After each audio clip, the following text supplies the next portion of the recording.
সোর এরূপ করতে করতে চাদর হাতে হাতেই এরূপ করতে করতে চোরে কোন কাজ করিল চাদর হাতে নিতেই তার কাছে সব অন্ধকার হইয়া এইবার গেল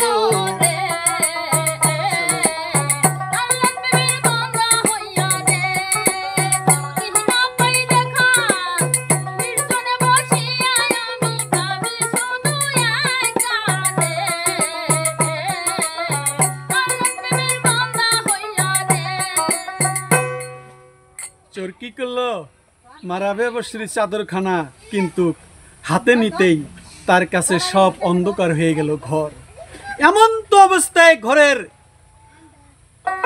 ঘরের কোণ থেকে আওয়াজ এলো ওরে হতভাগা চোর তুই বৃথা নিজেকে কষ্ট দিস না কয়েক বছর থেকে রাবেয়া বসরি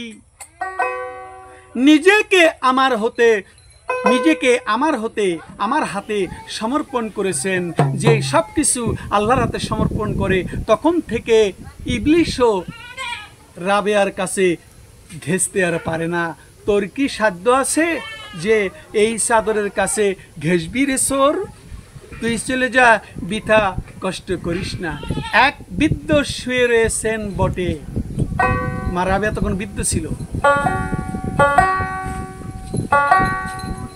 তওবা এক বন্ধু শুয়ে রয়েছে বটে কিন্তু অপর বন্ধু জাগ্রত রয়েছে সে তোকে চাদর নিয়ে যেতে দেবে না কেন তোকে চাদর নিয়ে যেতে দিবে কেন এটা শুনে চোর নীরবে চলে গেল মা রাবেয়া বসরির ঘর হইতে চাদর আর নিতে পারলো না একদিন মা রাবেয়ার কাছে একদিন মা রাবেয়ার বাদী তরকারি পাক করে মা রাবেয়ার বাদী যখন তরকারি পাক করে কয়েকদিনের মধ্যে ঘরে কোনো তরকারি পাক হয়নি পেঁয়াজের প্রয়োজন হলো বলতেছে তিনি বাদী বলে আপনার অনুমতি পেলে আমি তাই এই যে প্রতিবেশী কারো কাছ থেকে পেঁয়াজ আনতে চাই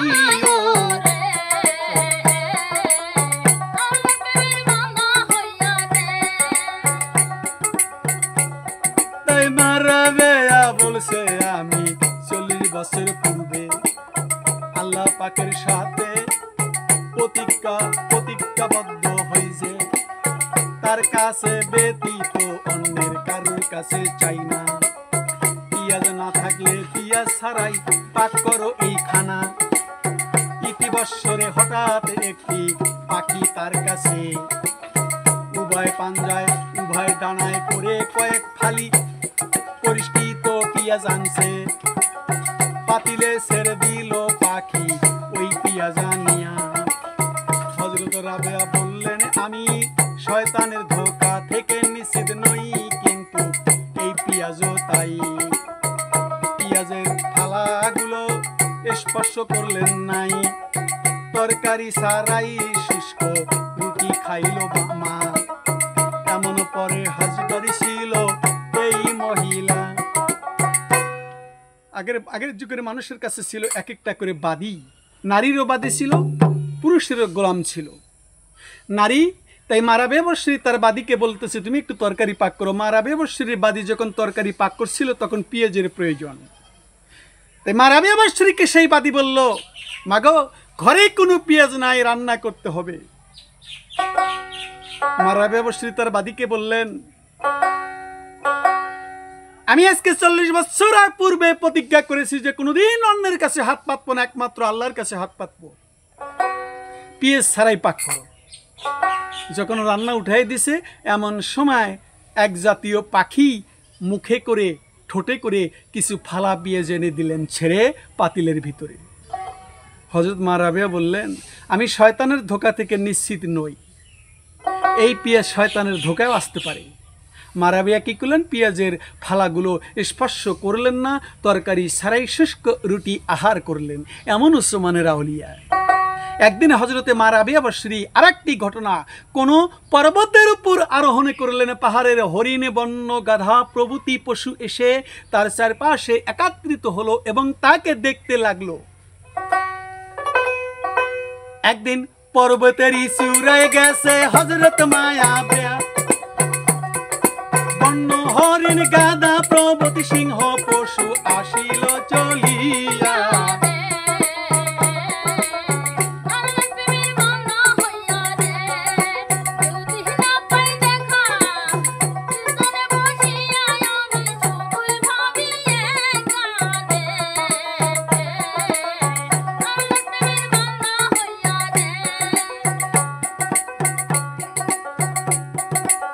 বন্য হরিণ গাধা যত সিংহ ছিল চাই, সবাই মার চারপাশে এসে মাকে দেখতে চাই। ঘটনা করবে ওই জঙ্গলে ওই পাহাড়ের উপরে, হাসান বসরি চইলা গেল পৌঁছিলেন পাহাড়ে।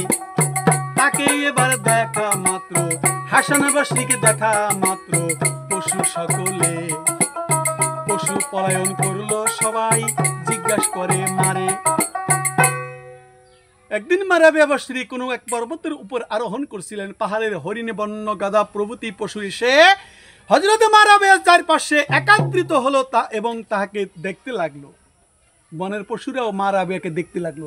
ঘটনাক্রমে ওই পর্বত চূড়ায় হযরতে হাসান বসরি সেখানে পৌঁছিলেন। তো হাসান বসরিকে ওই পাহাড়ের যে পশুগুলো মারাবিয়াকে দেখতেছে, ওই পশুগুলো হাসান বসরিকে দেখা মাত্র পশুরা সকলেই পলায়ন করলো।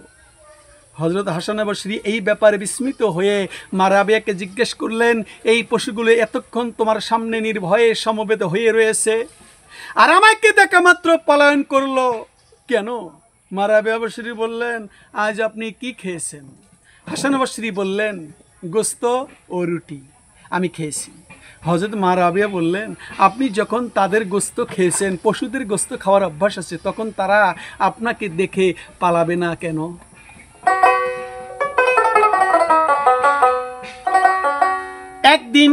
একদিন মারাবিয়া বসরি হাসান বসরির ঘরে আগমন করে। হাসান বসরি ইবাদত খানায় এত কাঁদতেছিল, মারাবিয়া কক্ষে গেছে চলে।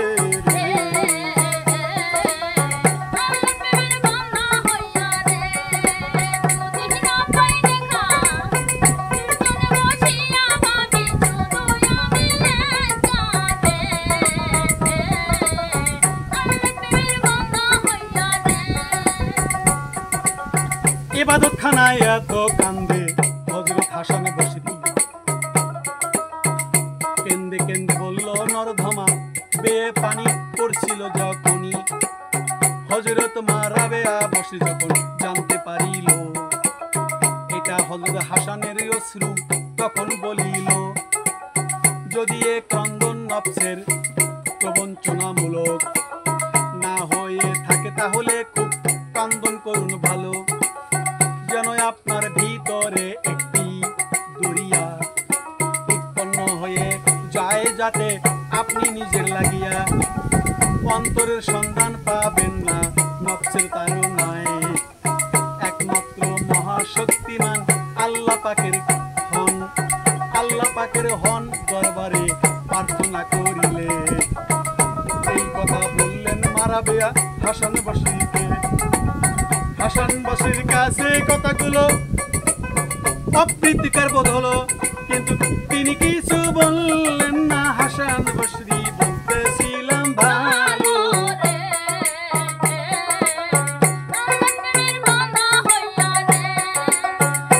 হাসান বসরি ঘরে গেছে মারাবিয়া বসরি। হাসান বসরি যে হুজুরা খানায় ইবাদত করেন, ওইখানে বসে বসে হাসান বসরি এতই কেঁদেছিল যে কান্নার চোখের জলগুলো জড়ো হয়েছিল এক জায়গায়। মারাবিয়া বসরি হাসান বসরিকে বললেন, যদি আপনার কান্না কোনো নফসের তাগিতে হয়, দুনিয়াদারির কোনো ধনের লাভের জন্য কান্দেন, তাহলে আপনার সব শেষে কান্নার কোনো দাম নাই। আর মহাশক্তিমান আল্লাহ পাকের জন্য যদি কাঁদেন তাহলে তো ঠিক আছে। একদিন হাসান বসরি মারাবিয়া বসরিকে ফোরাত নদীর তীরে বসে থাকতে দেখে বললেন, হযরত হাসান বসরি নিজের জায়নামাজ খানি নদীর মধ্যে পানির উপর বিছিয়ে মারাবিয়াকে বললেন, এসো আমরা এইখানে 2 রাকাত নামাজ পড়ে নেই। পানির উপরে ফোরাত নদীর পানির উপরে হাসান বসরি জায়নামাজ বিছায়া মারাবিয়াকে ডাকে।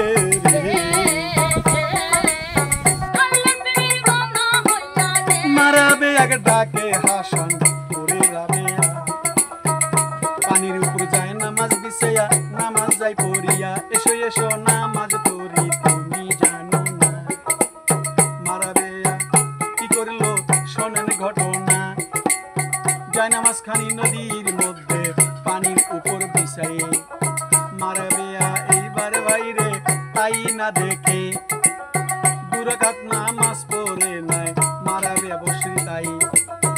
এইবারে বারে বলেছে ভাই রে মারাবে তাই। ওস্তাদজি যদি আপনি দুনিয়ার বাজারে মানুষকে নিজের বাহাদুরি দেখাতে চান যে, তাহলে এমন কিছু দেখান উচিত হবে না।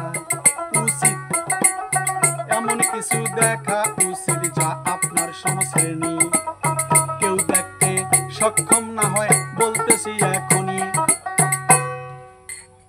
হাসান বসরি পানির উপরে যায় নামাজ বিছিয়ে নামাজ পড়লেন, মারাবিয়া বসরি বাতাসের উপরে যায় নামাজ বিছিয়ে নামাজ পড়লেন। তখন মারাবিয়া বসরি বললেন, ওস্তাদজি পানির উপরে যায় নামাজ বিছিয়ে যে নামাজ পড়লেন, এটা যদি আপনার অহংকারে আপনি মানুষকে বুঝান যে দেখো আমি ইবাদত করি পানির উপরে যায় নামাজ বিছাইয়া, আমি কত বড় বুজুর্গ গান, তাহলে সব শেষ। তবে আপনি দেখাতে পারেন আপনার শ্রেণী ভক্ত যারা উপযুক্ত,